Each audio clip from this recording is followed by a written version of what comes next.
Let's take care of that sciatica pain once and for all.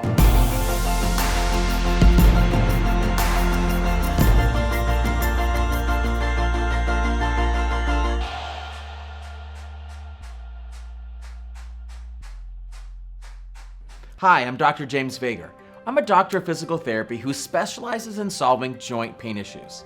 Today I want to show you a quick move you can do when sciatica pain strikes. I will also be sharing a helpful resource for all of your pain. Stick around until the end of the video to get access to my pain quiz, which is designed to identify your individual joint pain issues and give you a personalized plan to recovery. Now, I've already created a video on one powerful move you can do to eliminate your sciatic pain, which you can see here. But that's just the start of a comprehensive process to begin to undo the subtle changes that have been done to your body so you can permanently get rid of your sciatic pain and prevent it from ever returning. As you are probably aware, your sciatic nerve runs down from your lower back through the back of your hip and down your leg. It is also the largest nerve in your body. Sciatic pain stems from the stress that is placed on your sciatic nerve. That stress can come from a number of reasons. Changes in your spine from improper posture and use, which is compounded as you age, prolonged periods of sitting at a job, being overweight, and even diabetes. It is frequently diagnosed because of the typical pattern of pain that travels down the back of your leg, sometimes all the way down to your foot, and this pain is often accompanied with numbness and tingling.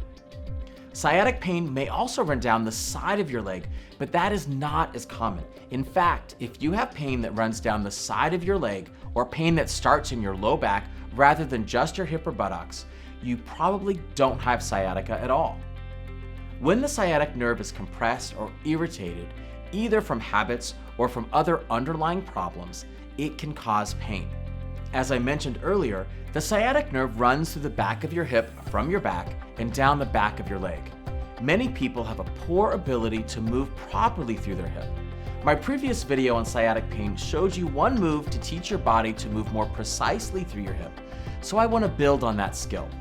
By moving better in your hip, you are allowing all the tissues to move better and in an isolated way. In other words, when you move in your hip, you should move only in your hip.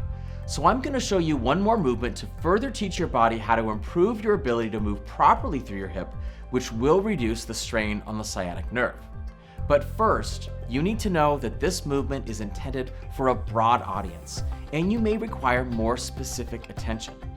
Be aware that if I was working with you one-on-one, I would be able to provide treatment and guidance on all the facets of your pain. There is much more that goes into solving your problems that encompasses your whole body, and I encourage you to check out my other videos for a more comprehensive approach to solving your pain problems. If you're experiencing severe sciatic pain, you need to seek one-on-one medical attention. Okay, so for this exercise I'm about to show you, you're going to be doing it in standing. So ideally, you wouldn't really have pain if you're statically standing, but a little bit of pain is okay. The importance of this exercise, like all the other exercises that I go over and that I show you, and like my previous video, is to make sure that you are 100% in control of what is happening in your middle. There can be no twisting, no side bending, no rotation, no bending. And so this exercise is all about making sure you are in control and teaching you what that control feels like so that you can move only in your hip and you're getting that nerve to release its pressure, to take the tissue around that nerve and get it to loosen up, and to get your body to understand what moving in your hip is versus moving in your back. So, coming here to the wall, I have a chair in front of me with a high back. The taller you are, the higher the back of the chair helps. So just keep that in mind. So I have backed myself all the way up to the wall. My heels are against the wall, and my body is against the wall just enough to where I feel the back side of my butt just touching the wall. I'm gonna place my hands on the back of the chair that's in front of me.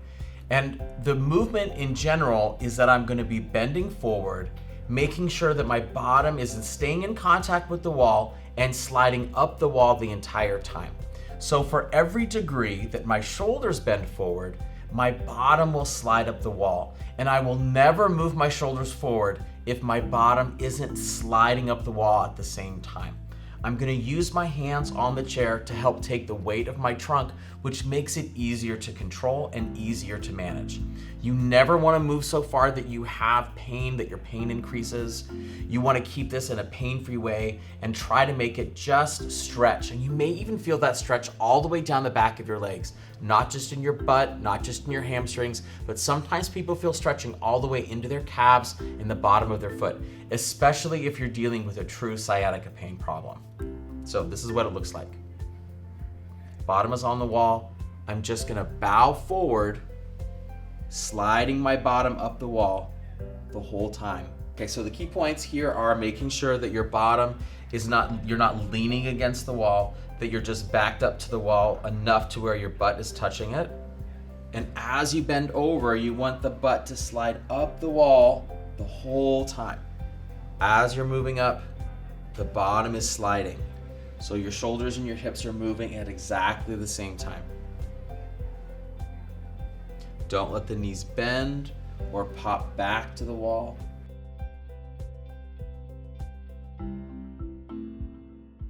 No movement of the shoulders without movement of the butt.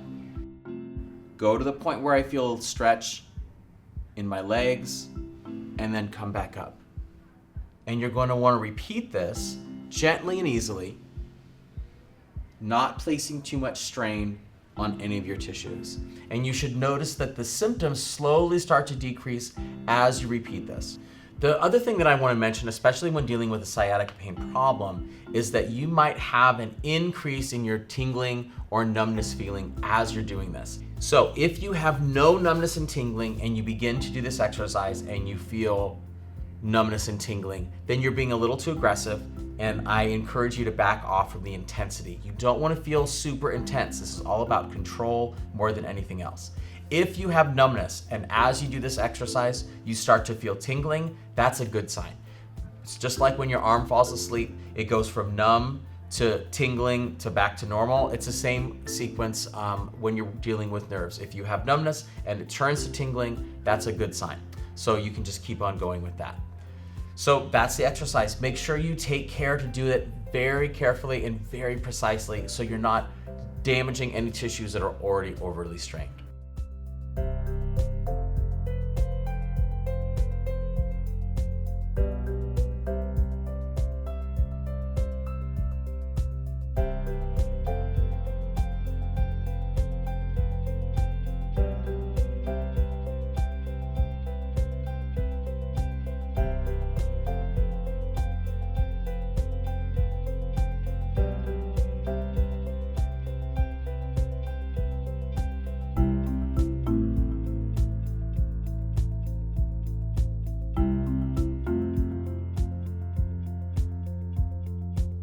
Thanks for watching. Be sure you listen to your body and stop immediately if you have pain. As I promised you earlier, I have that special gift for you. Click the link in the description so you can take that free quiz. If you learned anything helpful, please share this video with a friend and click the thumbs up button. If you're new here, hit that subscribe button so you can get more tips and tricks for pain relief and corrective exercises. Be sure to leave me a comment letting me know how this worked for you or other pain relief tips you'd like to see. Until next time, take care of yourself.